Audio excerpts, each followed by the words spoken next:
Welcome to Accounting High. And in the labor shortage in the industry and the competition for talent is so heavy, it's a way to stand out. Well, I think all 5 parts of this series are things that you can do to be different within a sea of people doing things very similar. The way to run your company and have it be unique to you, creating that fit for somebody to come in and say they align with this. It's very intentional because that means they align with you and your own philosophies as well. Yeah, and it's not enough just to have it. You actually have to get it out there and have people discover it. May I have your attention, please? Welcome to Accounting High. It's freshman year at a brand new school. Here, we have no rules in place as we're on a mission to set our own traditions. So hang tight and learn with us as we grow. At Accounting High, you can expect to gain knowledge in a completely different way than what you may be used to, with some fun and oftentimes colorful conversations involving some of the best teachers in the accounting industry. Whether you loved high school or you hated it, here's your chance to be a part of an unforgettable experience redone. While you're here, don't forget to follow us on Spotify or subscribe on Apple Podcasts or wherever you may be listening to us right now so you don't miss out on any new episodes. And feel free to leave us a 5-star review letting us know how the school year is treating you. In addition, share this episode on social media, tagging us at Accounting High. So sit back, relax, and open your mind because class is in session. I repeat, may I have your attention, please? This is another public service announcement brought to you in part by Accounting High.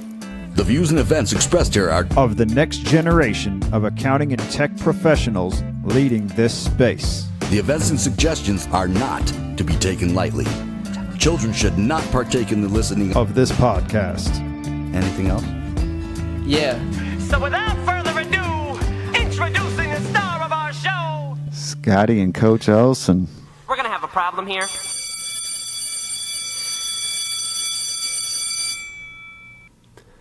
Class is in session, and I'm here with Coach Olsen of Nimbl, and this is our 5th and final installment of the PX. Thank you for joining us. Thank you for coming with us and going on this journey with us through the whole people experience.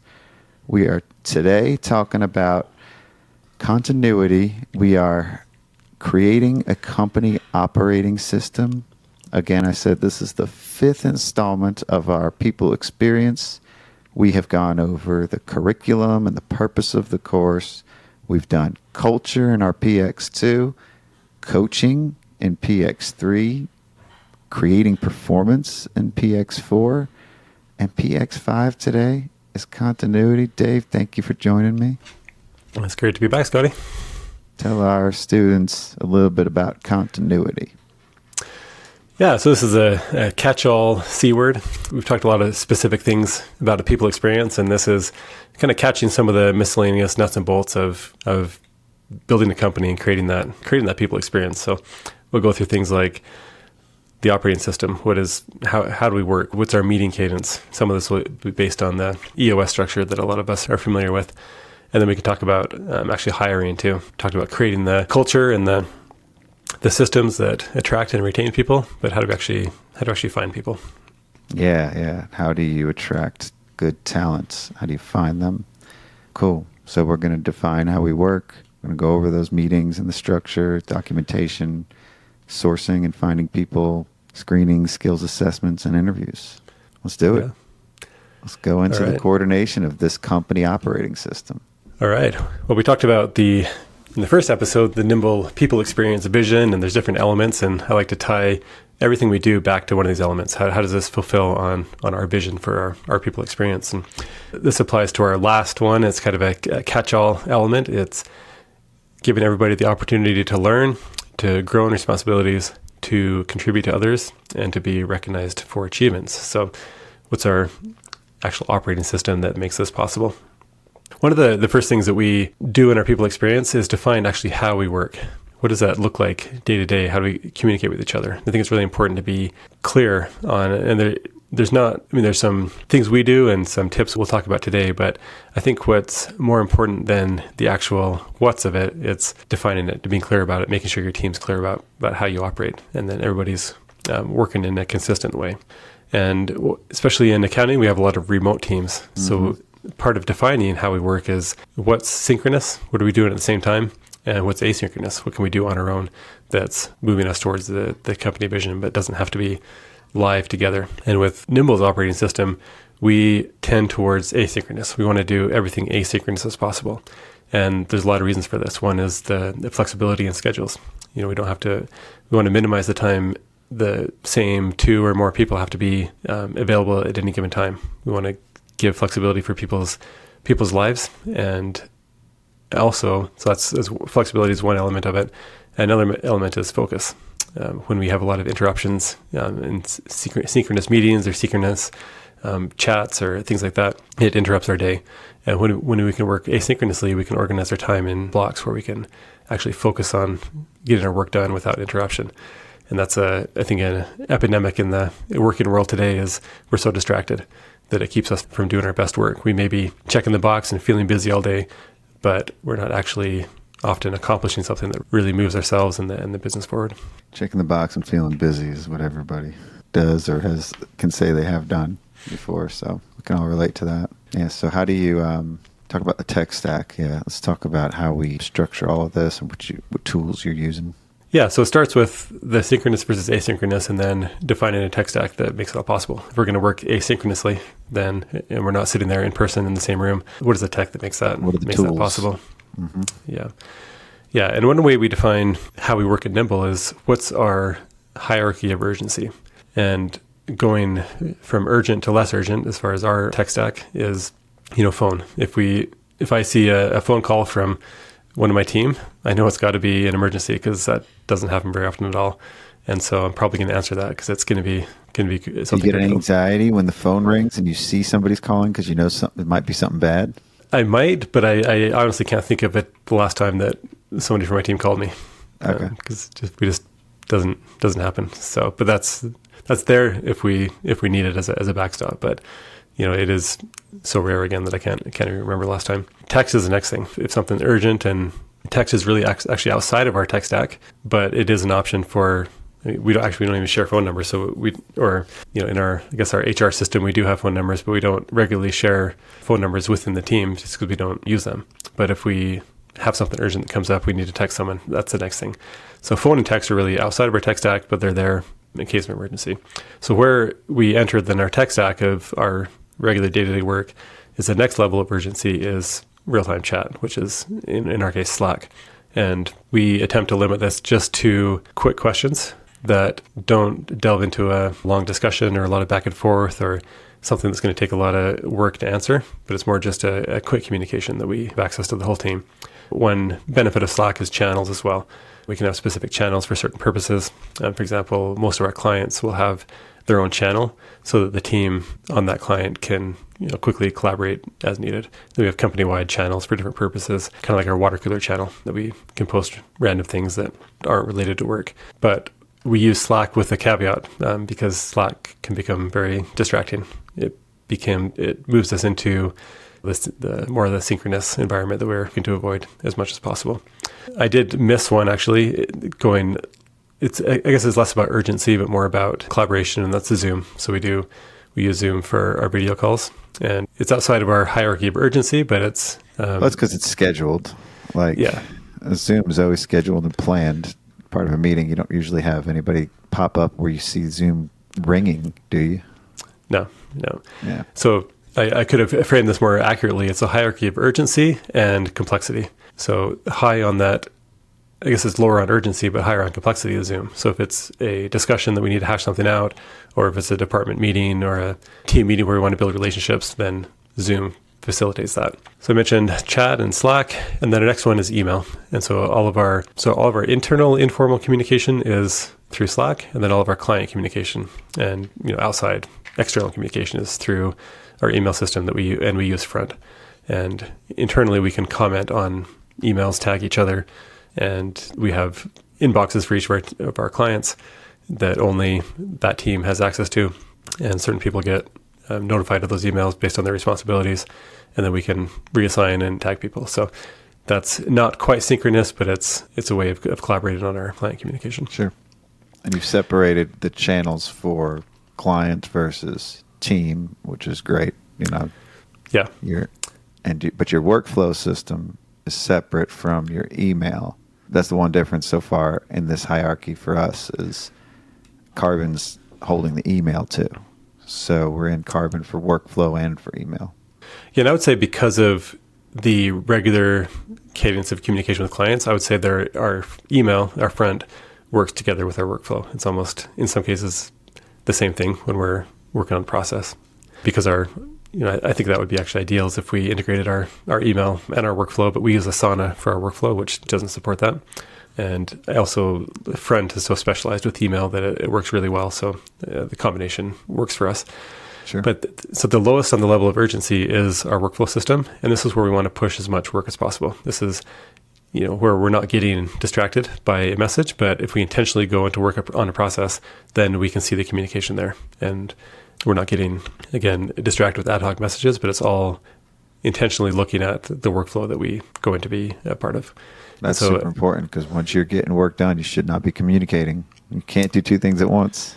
Yeah, unless that communication is a part of the workflow, but again, it's not something we get notified about. We just only see it when we go in to do it. An example of how we train our team is if we want somebody to do something for us that's say outside of the normal workflow that's already set up, instead of going to Slack and saying, hey, can you do this? It's create a task in Asana and put a date on it and put a description of what we're looking for. That way we're not distracted in the moment by a to-do that doesn't need to be done immediately, but we will see it when we go into our workflow. Dope. All right. Yeah. So I love that. I love laying out the urgency of communications because that's always the hang up for people that aren't organized with communications. It's happening everywhere all at the same time, and you can't keep up with it. Things get lost. There's always a mess if you don't have a hierarchy of communication. Yeah, I think we've talked about this before. Cal Newport's book, World Without Email. Oh, yeah. And he talks about the hyperactive hive mind, and that's how he describes a lot of work that goes on today. It's just that hyperactive hive mind. It's that constant interruptions of ad hoc communication, and we can't get anything meaningful done because of that.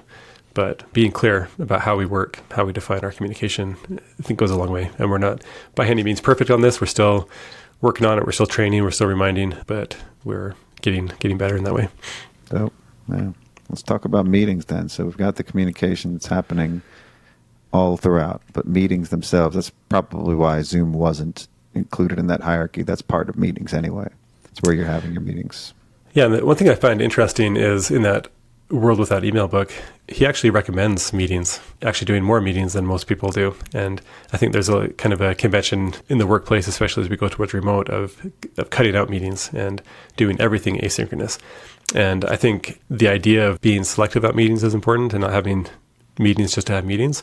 But sometimes it could actually be more efficient to get in a meeting, to hash something out, make a decision, and then move on, as opposed to having an ongoing Slack discussion that keeps distracting us. We might time may go by, we may not realize we spent 3 hours on a Slack discussion that's distracting us from something else, or we can get on a Zoom and spend 15 minutes and knock it out. You got to have meetings with intention and meeting pulse, which is something that we had with EOS. We already had scheduled meetings and time for that, but it was an agenda in every meeting, and we had a specific set of items to go through. So it wasn't just a meeting for the sake of a meeting. We were very intentional about that.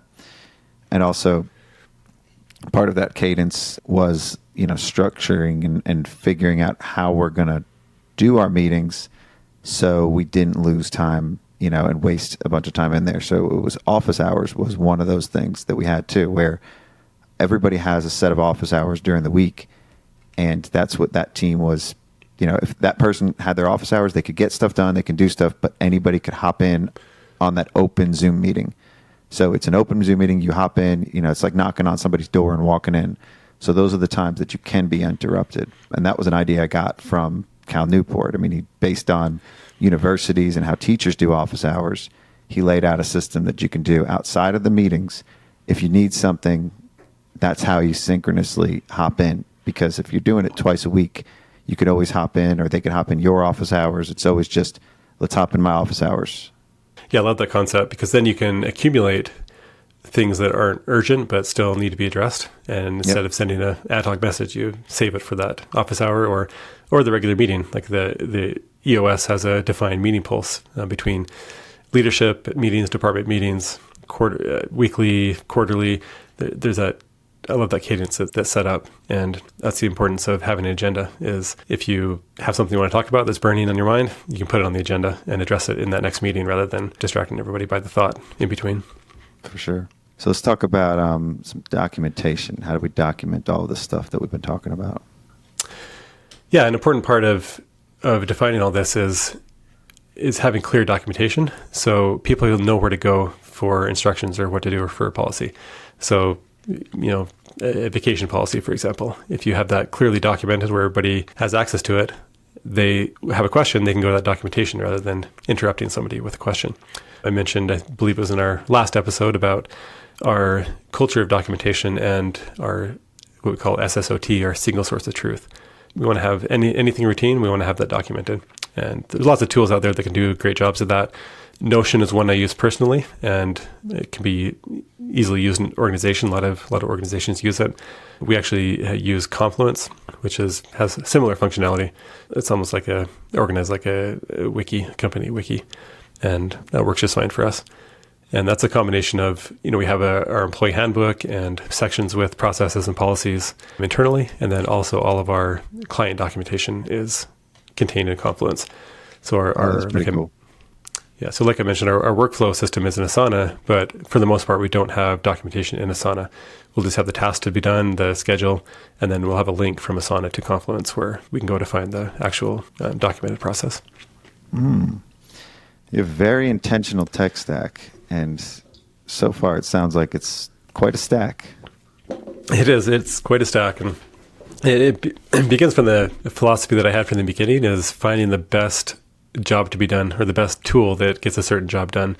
And what that has meant in the past is a large stack of different apps that ideally work together, but are the kind of the best of breed. I would love to have more of an all-in-one system, and I know there are systems being developed, like you mentioned, Carbon is all-in-one, and there's other systems that are out there or in the works. So we're definitely open to consolidating that stack, because it does get a bit unwieldy sometimes. Yeah. But that's going to take time. I think everybody wants to develop that one solution, but it's hard. It's especially really hard nowadays, because everybody specializes too in different aspects of the process. Yeah, it kind of goes against the best of breed, is when you're developing all-in-one system, you have everything together, but you're not specialized, you're not great at any one thing necessarily.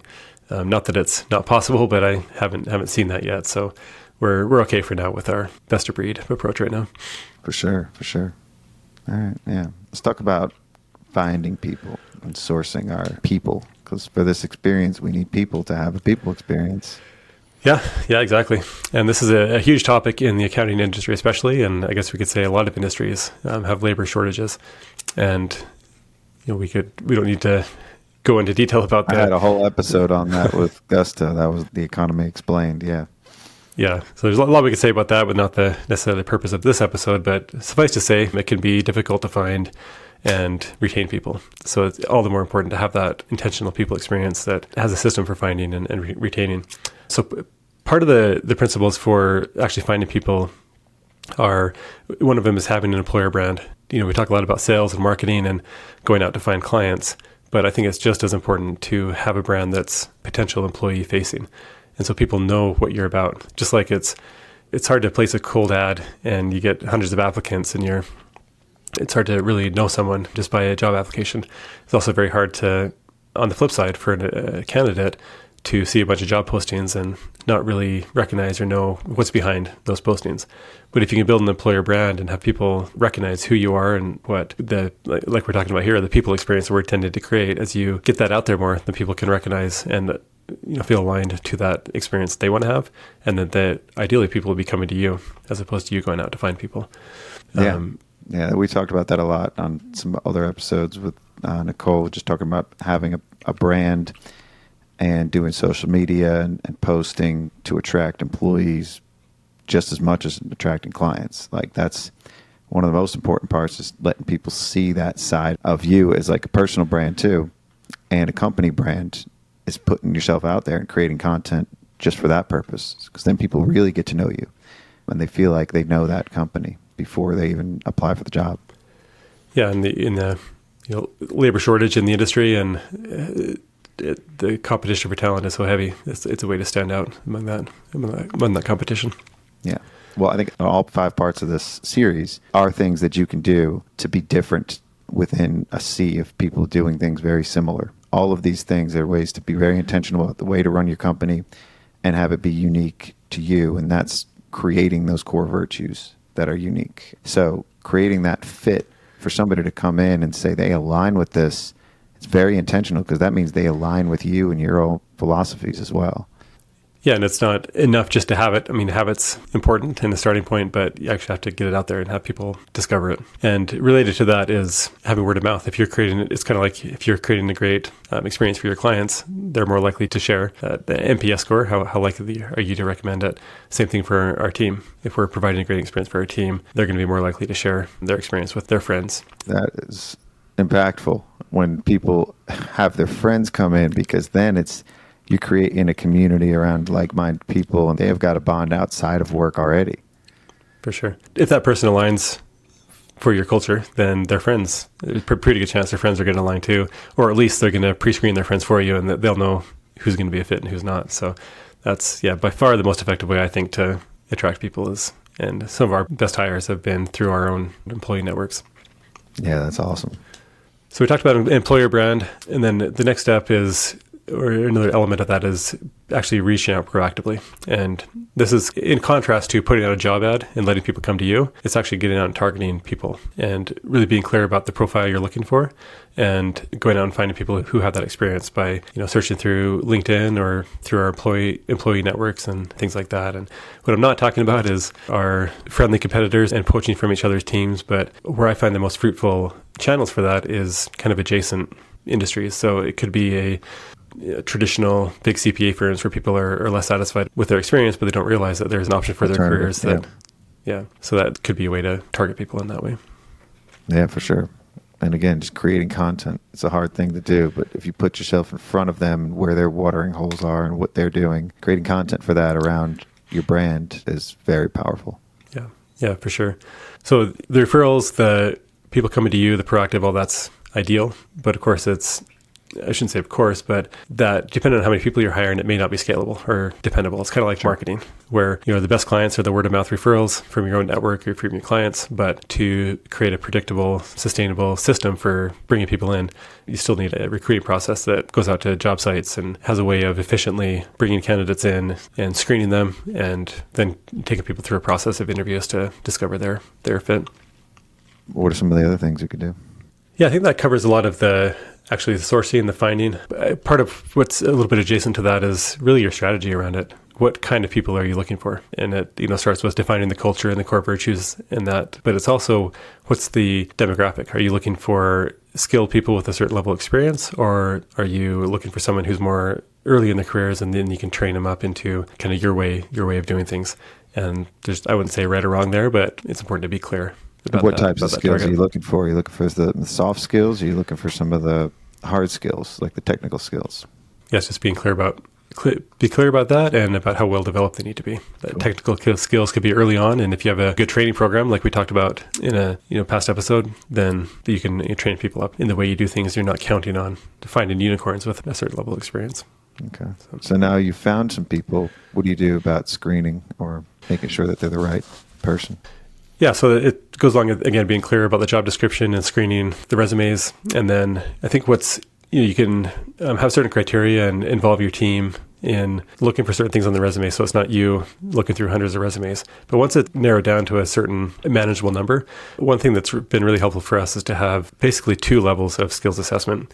One is kind of lower maintenance, easy for us to administer and easy for the candidate to fill out. And that's basically to do a writing sample. We give a scenario of a client situation and something like, made a mistake on a financials and it was kind of the bookkeepers you're working with, you didn't review carefully enough and a mistake came through and the client's not happy. How would you respond to the client and how would you handle that?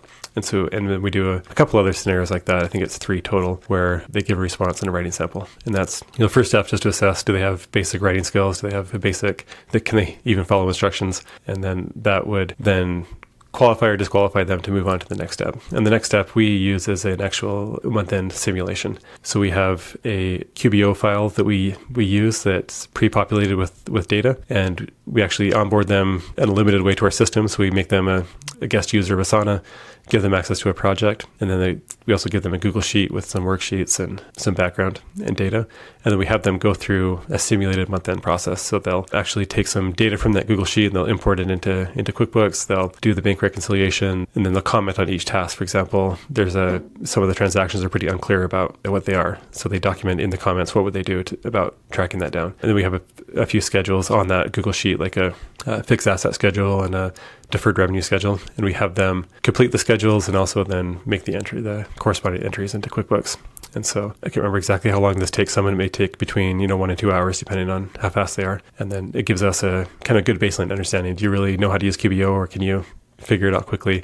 Do you get the basics of accounting? And then the final step for that would be, given the financials that are generated, that give a brief analysis on what they're seeing in the financials and how it, in the form of writing an email to the client.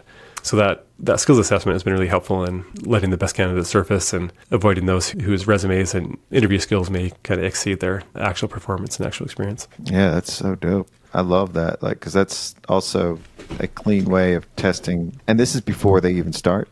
It is, yeah. This is a part of the interview process. Oh, wow. Yeah, that's great. It all sounds amazing. It's probably a lot of work to get that all clean and set up. And do you have to reset it every time, or is it just you create a new instance of it? Yeah, so what we do, we actually created it in QuickBooks Desktop, and then we load it. It's a backup. As a backup, and then we load it into QBO each time. And we have, I think, 2 or 3 different QBO files that we can have, up to 3 candidates working on at the same time. Okay, cool. And then you'll just delete the file after it's done, basically. Yeah, we'll just overwrite it with the next one. Yeah. Okay. Yeah, awesome. And there may be better ways to do this. I know systems like Rewind or things like that can kind of reset the QBO system. Yeah, but you got your way that works. It works, yeah. All of it. I mean, it's not even about being quicker. In this case, you've already spent the time setting it up, and it's about the effectiveness of how you're using it. Yeah, being consistent. It only takes us a few minutes to set it up for each new candidate, and it takes our people team, I don't know, they grade it. They have a grading sheet, and they go through and do a kind of pre-assessment before our accounting team reviews it, and it doesn't take a whole lot of time. Yeah, you get to see how they interact. Oh, wow, this is so cool. It's sort of like test days. Have them work on it for test day. And it shows their level of dedication, too, if they're really going to put some effort into that and how much they really want to work for your company. For sure. Yeah, it really weeds people out who aren't serious about it. They may, have a shotgun approach of they're sending out dozens of resumes and, we're just another one on their list. And if that's the case, then we likely aren't interested. So there's another outfit based out of New Zealand, I think New Zealand, Australia, Account Tests. And it's a platform that'll test their skill sets in accounting, too. Yeah, I'm familiar with them. Cool. Yeah, just a little plug for them there during this skills assessment phase. For you, how do you handle interviews with potential team members, maybe before this skills assessment or during this process? Yeah, so we have a series of usually at least 3, and sometimes more, depending on the level of the role. We have our people team leader do an initial 15, 20-minute just quick check. What's personality, culture fit, just to make sure that to assess what we've seen in kind of their pre-application. And I guess going before this, as part of their application, they submit 3 different videos, less than 1 minute, introducing themselves, talking about why they'd be a fit and what experience they've had before. So that kind of gives us a sense for personality and culture in those videos. And then past that, then we go that first interview with our people team member, and then we'll go to a second interview. If they pass that, they'll go to a second interview with who their coach will likely be. So if they're going to be a client manager, for example, they'll have an interview with the controller that has an opening on their team, and the controller will go more into, is this the kind of person that I'd want to work with? We want their buy-in. We avoid, not that we've never done this before, or that the plans don't change in the process, but ideally we don't want to just throw someone into a team that the leader hasn't bought into. Yeah, but that also puts people in the driver's seat and control. of how things go. And that goes into what we were talking about in the previous episodes, is having that be a two-way thing and making sure that they're part of that progression and growth. For sure. Yeah, in that conversation, it can be, just assessing, getting to know them, assessing fit of, is this someone I want to work with? It's discovering what's important to them in their careers, and does that align with the position at Nimbl? It can dive into more technical things based on the role. Like, do they really? And it kind of goes along with if they've already passed the skills assessment, then they have some level of technical skills, but they might drill in just to make sure that they are conversant in these areas. And then if they pass that coach interview, then they go to one of the founders. So it's either me or my partner, Shane, and we'll do a final interview to just make sure we're bought in on the culture fit. And that's our 3 levels of interviews. And sometimes we might have, teammates do an interview or other levels, but those are typically our 3 interview path. Cool. Yeah, this has been awesome. We have gone over creating this company operating system around the people experience. And it's, we defined how we work. We talked about the meetings, documentation, finding people, sourcing, initial screenings, the skills assessment, and interviews. Is there anything else that you want to talk about there or that we want to touch on, Dave? No, I think we covered the main points. So for our listeners on their journey to create this people experience, are there some other topics or things that they can explore beyond this 5-part series that they've consumed? Are there other places we can lead them to help become better leaders and better people? Yeah, we really just scratched the surface. So there's tons of things out there. Throughout these episodes, we mentioned a few books, and I love books as a way to dive deeper into a topic. One of my favorite around team experience or people experience is Clayton Christensen's How Will You Measure Your Life? It really talks about the integration of work and the rest of your life. And like, as it states in the title, how do you measure your life? It's not just about your performance at work, but it's about all aspects that are important to you, including family or health or whatever it might be. And so I really like the way he looks at that. We also mentioned the book, What You Do Is Who You Are, by Ben Horowitz. And that's a great book on culture.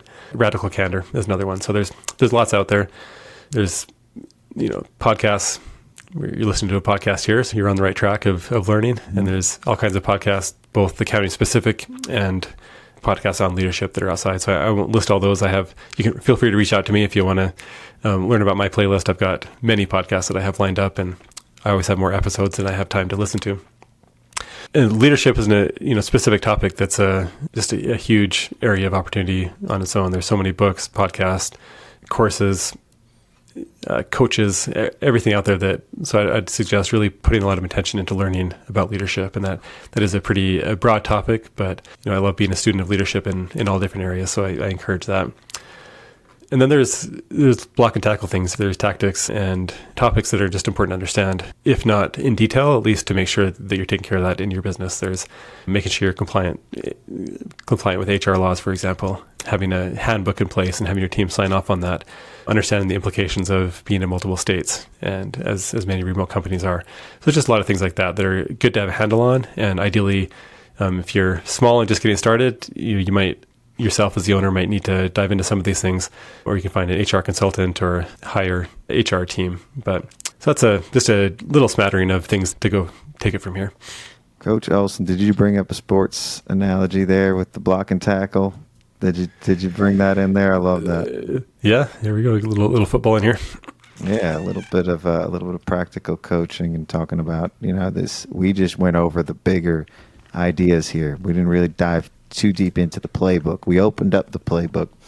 We talked about it, but it's going to be up to you as an individual and as an owner, as a leader, on how you apply these things, and then creating your own playbook around this.